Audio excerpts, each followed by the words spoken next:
A demolition hammer is like the rock star of power tools, designed to take down anything that stands in its way. Imagine trying to knock down a brick wall with your bare hands. Impossible, right? Enter the demolition hammer, your personal wrecking crew.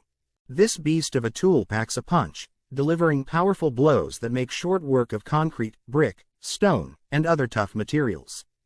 With each strike, it chips away at the toughest structures, turning solid barriers into manageable rubble. Whether you're breaking up a concrete driveway, tearing down a wall, or demolishing an old structure, the demolition hammer is the tool you want by your side, making those tough jobs feel almost too easy. But don't let its brute strength fool you.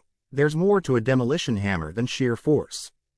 It's designed with features that make it surprisingly user-friendly. Most models have vibration control, so your hands don't feel like they've gone 10 rounds with a jackhammer.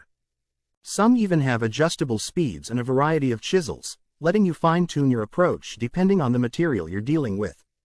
It's like having a sledgehammer with the precision of a sculptor's chisel, ready to tear down or carve up anything in its path.